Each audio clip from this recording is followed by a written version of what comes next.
अस्सलामुअलैकुम, आदाब, नमस्ते, गुड इवनिंग डियर स्टूडेंट्स। कैसे हैं आप? हम आपकी खिदमत में एक बार फिर से हाजिर हुए हैं अपने एक नए मौजू के साथ, जिसका उन्वान है उर्दू अदब में नावल निगारी का फ़न।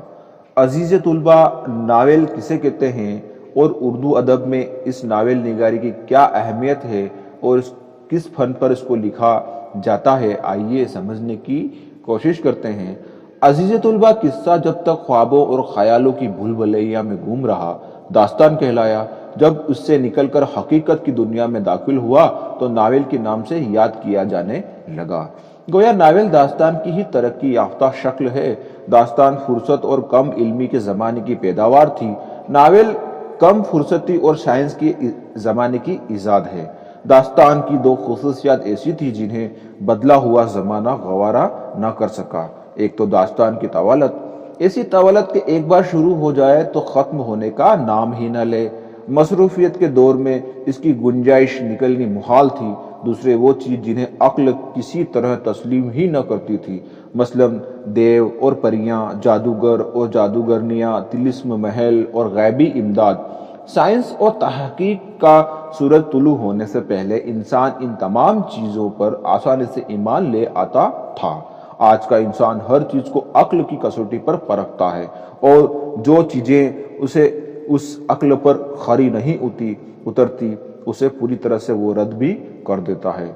अजीज तुलबा, मतलब ये कि दास्तान की तौलत और फ़ौक़ुल फितरी अनासिर को तो खैराबाद कर दिया गया। यहाँ पर फ़ौक़ुल फितरत अनासिर का मतलब होता है जीन, देव, परियां और ऐसी बातें जो अक्ल तस्लीम ही न कर सके। लेकिन इसका बुनियादी उनसर किस्सा बहरहाल बाकी रहा, क्योंकि इसके बगैर चारा ही न था। किस्से के बगैर फिक्शन का तस्वुर मुमकिन ही नहीं है।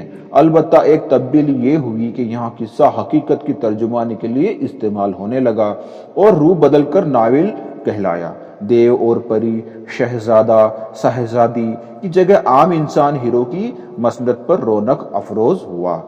इसकी सीरत और किरदार फनकार की तवज्जो का मरकज बने। इसके मशाइल व मसाइब, इसकी उमंगें और आरजुएं, उसके गम और उसकी खुशियां नावल के मौजू करार पाए। इस तरह नावल की सुबह तुलू हुई। अजीज तुलबा, नावल की तारीफ करना चाहें तो मुख्तसर लफ्जों में हम यह कह सकते हैं कि नावल वो नसरी किस्सा है जिसमें हमारी जिंदगी की तस्वीर हूबहू पेश की गई हो। विलादत से मौत तक इंसान को जो मुआमलात पेश आते हैं, जिस तरह वह हालात से नंबर आजमा होता है या उसको जो भी तकलीफें होती हैं, खुशियाँ होती हैं, जिस तरह वह हालात को या हालात उससे तब्दील कर देते हैं, वो सब नावल का मौजू ही बनते हैं। खुलासा कलाम यह है कि नावल एक ऐसा आईना खाना है जिसमें जिंदगी के सारे रूप देखे जा सकते हैं। अजीज तुलबा, यहाँ अर्ज कर देना भी बहुत जरूरी है कि लफ्ज नावल इतालवी जबान के लफ्ज नावेला से निकला है, जिसके माना है नया। इससे अंदाजा होता है कि इंसान पुराने अंदाज के फर्जी किस्सों से उगता गया था। जब उसने वो किस्सा सुना जिसमें हकीकी जिंदगी का अक्स नजर आता था तो उसे नया के नाम से याद किया गया। अजीज तुलबा, इस सिंफ से हकीकत निगारी और दरस अखलाक का मुतालबा किया जाता है। जिंदगी के किसी खास पहलू, नुक्ताए नज़र की वजाहत को नावल का मकसद करार दिया गया है। नावल उस जमाने की जिंदगी और मुआसरत की सच्ची तस्वीर है जिस जमाने में वो लिखा जाए। अजीज तुलबा, यहाँ पर मैं आपको और तफसील से बताता चलूँ कि नावल में और कौन कौन सी शर्तें होती हैं। तो इसमें किस्सा हो, नस्र में हो, जिंदगी की तस्वीर हो और मरबूत हो। मौलवी नज़ीर अहमद ने बहुत ही कम लफ्जों में बड़े पते की बात कह दी है। उनके मुताबिक जिस रोज से आदमी पैदा होता है और उस वक्त से मरने तक उसके जो बातें पेश आती हैं और जिस तरह उसके हालात बदला करते हैं और उसी को इसमें बयान किया जाता है, जिसको हम नावल कहते हैं। अजीज तुलबा, आइए अब हम नावल के अज़्ज़ाए तरकीबी जान लेते हैं कि नावल किस सिस्टमेटिक ढंग से या किस फन से लिखा जाता है। पहले क्या आता है, बीच में क्या आता है, आखिर में क्या आता है। तो नावल के अज़ाए तरकीबी क्या हैं, यानी वो क्या चीजें हैं जिनका किसी नावल में पाया जाना जरूरी है। फन के नुक्ता नजर से जिस चीज का नावल में पाया जाना जरूरी है वो है किस्सा, प्लाट, किरदार निगारी, मुकालमा निगारी, मंजर कशी और नुक्ताए नजर। अब इन अज़ा का आइए हम मुख्तसर तारुफ हासिल कर लें। अजीज तुलबा, पहला है किस्सा। वो बुनियादी से है जिसके बगैर कोई नावल वजूद में आ ही नहीं सकता। कोई वाकया, कोई हादसा, कोई किस्सा फनकार को कलम उठाने पर मजबूर कर देता है। एक जरूरी बात और पढ़ने वालों की ये किस्सा बिल्कुल सच्चा लगना चाहिए, यानी कि एक जरूरी बात यह है कि पढ़ने वाले को ये किस्सा भले फर्जी हो लेकिन सच्चा लगना चाहिए। दूसरी बात यह कि किस्सा जितना जानदार होगा कारी की दिलचस्पी उसमें उतनी ही ज्यादा होगी। अब यह फनकार की जिम्मेदारी है कि वो इसको दिलचस्पी में रखे और इसकी दिलचस्पी को बरकरार रखे। इसकी सूरत यह है कि कहानी इस तरह आगे बढ़े कि पढ़ने वाला या जानने के लिए बेताब हो जाए कि अब क्या होने वाला है। गोया कहानीपन बरकरार रहे। कुछ अरसा कबल फिक्शन लिखने वालों ने कहानी से छुटकारा पाने की नाकाम कोशिश की थी। ये सूरत न बरकरार रही न रह सकती है। इसका मतलब ये है कि नावल में किस्से का होना बहुत जरूरी है। किस्सापन नहीं होगा तो कारी उगता जाएगा और नावल होने की खुसूसियत खो देगा। इसके अलावा प्लाट किस्से को तरतीब देने का नाम है। एक कामयाब फनकार वाकयात को इस तरह तरतीब देता है जैसे मोती लड़ी में पिरोए जाते हैं। इन वाकयात में ऐसा मंतकी तसलसल होना चाहिए कि एक के बाद दूसरा वाकया बिल्कुल फितरी मालूम हो, फितरत से लगा हुआ मालूम हो। वाकयात एक दूसरे से पूरी तरह पेवस्त हो तो प्लाट मरबूत या गठा हुआ कहलाएगा, और ऐसा ना हो तो प्लाट ढीला ढाला कहलाया जाएगा। एक हामी उमराव जान अदा का प्लाट घटा हुआ है और कसा हुआ है, जबकि फसाना आजाद का प्लाट ढीला डाला है। नावल में एक किस्सा हो तो प्लाट इकरारा या सादा कहलाता है। एक से ज्यादा हो तो मुरक्किब जैसा के उमराव जान अदा का प्लाट है। कुछ दिनों पहले यह बहस चली थी कि नावल में प्लाट का होना जरूरी है भी या नहीं। अजीज तुलबा, हमारी जुबान का नावल शरीफजादा भी इसी जमरे में आता है कि उसका प्लाट नहीं है, लेकिन असलियत यह है कि प्लाट के बगैर कामयाब नावल का तस्वुर मुमकिन ही नहीं है। प्लाट का होना एक जरूरी अज्जा माना जाता है। इसके अलावा किरदार निगारी नावल का तीसरा अहम जूज है। नावल में जो वाकयात पेश आते हैं उनके मरकज को कुछ जानदार होते हैं। जरूरी नहीं कि ये इंसान ही हो, हैवानों से भी ये काम लिया जा सकता है।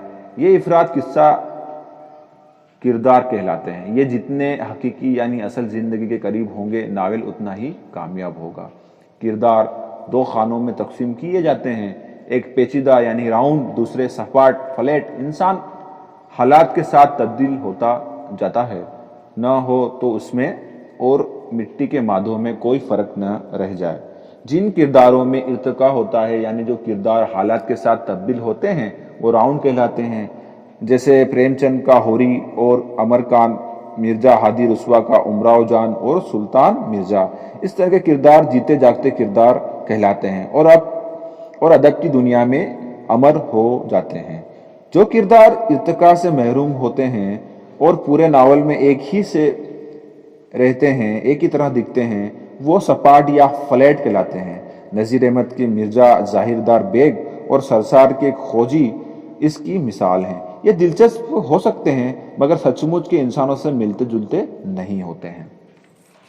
इसके अलावा नावल की अज़्ज़ाए तरकीबी में मकालमा निगारी भी आती है। मुकालमा निगारी पर भी नावल की कामयाबी और नाकामी का बड़ा हद तक दारोमदार है।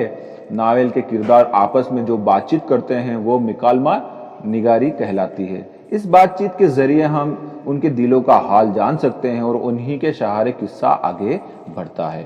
عزیز طلبہ، مکالمے کے سلسلے میں دو باتیں ضروری ہیں۔ ایک تو یہ کہ مکالمے غیر ضروری طور پر طویل نہ ہوں کہ قاری انہیں پڑھنے میں اکتا جائے۔ دوسری بات اس سے بھی زیادہ ضروری ہے وہ یہ کہ مکالمہ جس کردار کی زبان سے ادا ہو رہا ہے اس کے حسب حال ہو، یعنی کہ اسی کے طرح ہو۔ مثلا عالم کے مکالمے ایسے ہوں جیسے پڑھے لکھے آدمی کے ہو سکتے ہیں۔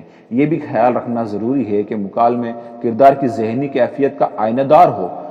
مثال کے طور پر کوئی شخص غصے کے عالم میں گفتگو کرتا ہو تو اس کا انداز بیان کچھ اور ہی ہوتا ہے۔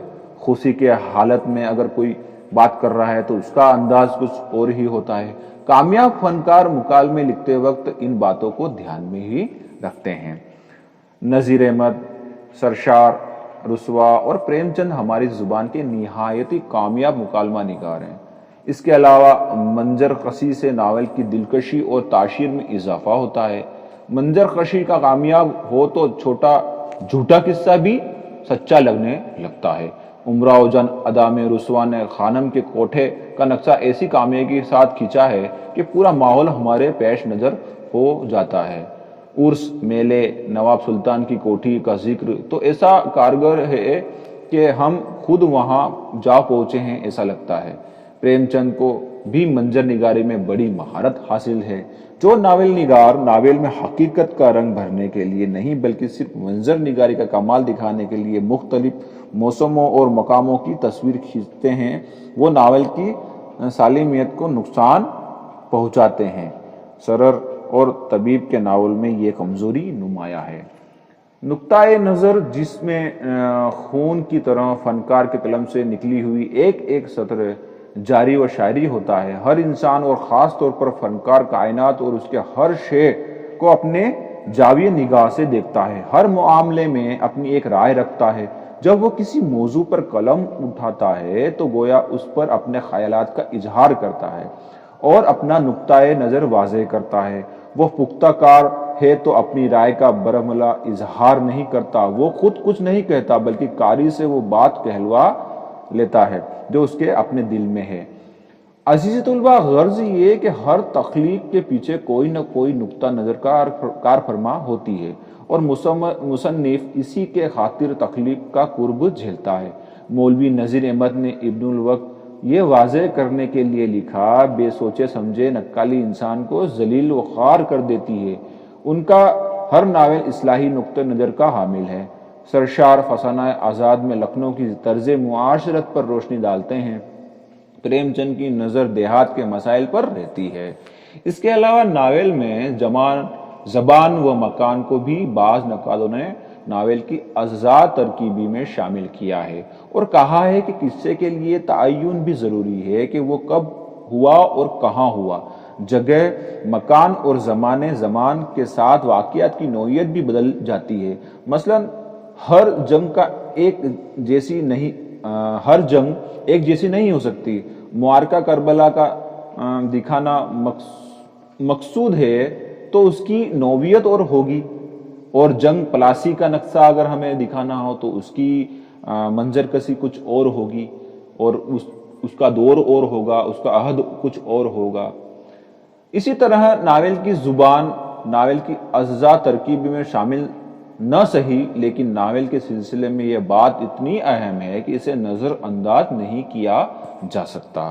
فکشن کی زبان کے بارے میں اکثر مغربی ناقدین کی رائے یہ ہے کہ اس میں بناؤ سنگار نہیں ہونا چاہیے، ورنہ قاری کے توجہ اصل موضوع یعنی کہانی یا واقعات سے بھٹک کر زبان کی آرائش میں الجھ جائے گی۔ ایک ناقد کا خیال ہے کہ فکشن کی زبان آئینے کے مانند نہیں بلکہ کھڑکی میں لگے اس شیشے کے مانند ہے جس سے آر پار صاف نظر آتا ہے۔ ایسے رنگ دیجیے تو باہر کا منظر اپنے اصل روپ میں نظر نہیں آئے گا بلکہ اس کا بھی رنگ بدل جائے گا۔ اس لیے فکشن نگار کا فرض ہے کہ اس शीशे को साफ करता रहे, मतलब ये कि साफ और सादा जुबान इस्तेमाल करे, मगर इतनी रियायत तो करनी ही होगी कि मौजू के मुताबिक मुसन्निफ सादा जुबान से इनहराफ भी कर सकता है। मसलन उमराओ जान अदा में अदबी और शायराना माहौल पेश करना हो तो वहाँ अदबी जुबान का इस्तेमाल ज़रूरी है। इस तरह से अजीज़ तुलबा, नावल लिखने के कुछ अज़ाए तरकीबी होते हैं, जिसमें किस्सा है, प्लाट, किरदार निगारी, मुकालमा निगारी और मंजर कसी, नुक्ता नज़र, ज़मान व मकान, नावल की ज़ुबान, ये इस तरह से तरतीब है जिसकी वजह से नावल लिखने में हमें सहूलियत होती है और किस्से को तरतीब देने में भी सहूलियत होती है। अज़ीज़ तुलबा, मैं उम्मीद करता हूँ आपको समझ में आया होगा और आप इसको गौर से सुन रहे होंगे। इसी के साथ मैं आपसे रुखसत चाहूँगा और अगली बार फिर मिलेंगे, इसी मौजू को आगे बढ़ाएंगे। अल्लाह हाफिज़, थैंक्स, ख्याल रखिएगा, फिर मिलेंगे।